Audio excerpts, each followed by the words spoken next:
এই ঘোড়া গাড়ি দিয়ে কিভাবে ভারী মালামাল তুলতেছে, অনেক শক্তির দরকার। ভাই এই এলাকায় কি মরিচ হয় এই পাশে? হ্যাঁ, খালি মরিচের আবাদের লাই। মরিচের আপনি বললেন কত টাকা কেজি মরিচ? 22 টাকা, মানে 900 টাকা মন। শহরের ভেতরে 40 টাকা কেজি বিক্রি হচ্ছে, 40। আর এই পাড়াটার নাম কি?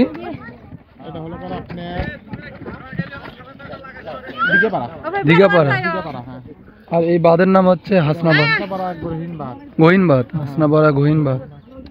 এই এলাকার লোকজন কি নিয়ে যায়? ঘোড়া নিয়ে যাতায়াত করে। আর সন্ধ্যার পরে হেঁটে যেতে হবে, অথবা ঘোড়া গাড়িতে মাল নিয়ে যায়। আর যাদের মনে হয় ওই যে মোটরসাইকেল আছে, মোটরসাইকেল নিয়ে যাতায়াত করে। এই যে আপনারা দেখেন যে ঘোড়া গাড়ি দিয়ে কিভাবে কত উঁচুতে মাল তুলতেছে। মরিচ আছে দেখেন। বগুড়া জেলায় এত ঘোড়া আছে এই এলাকায় আমার জানা ছিল না। এই যে দেখেন ভাই, কত কত ভেতর থেকে নিয়ে আসতেছেন এই মরিচগুলো? মেলা দূর। এই এলাকার নাম কি ভাই?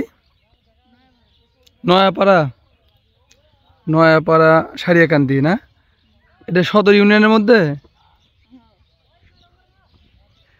দেখেন কত ভারী মালামাল নিয়ে আসতেছে। ঘোড়া ক্লান্ত, হাঁপাচ্ছে। এত উঁচুতে এই ঘোড়া দিয়ে মাল পারাপার করা হচ্ছে। এই এলাকার একমাত্র যানবাহন হচ্ছে এই ঘোড়া। এই যে দেখেন, এই যে দেখেন কিভাবে উড়ে আলো।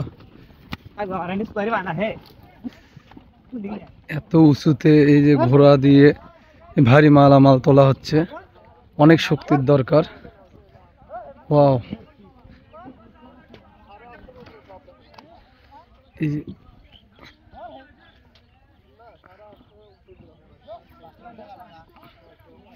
অনেক শক্তির দরকার, ঘোড়া টানতে পারতেছে না।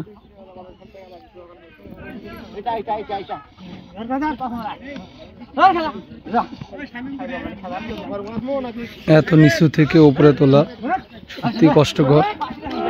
ঘোড়া হাঁসফাঁস উঠে গেছে, ঘোড়া হাঁপাচ্ছে।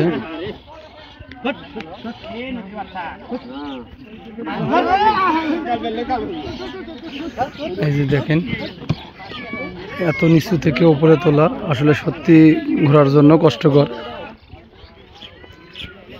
বগুড়া শহরে এতগুলো ঘোড়া আমি একসঙ্গে কখনো দেখিনি। আপনারা দেখতে পাচ্ছেন যতদূর চোখ যায় ঘোড়ার গাড়ি।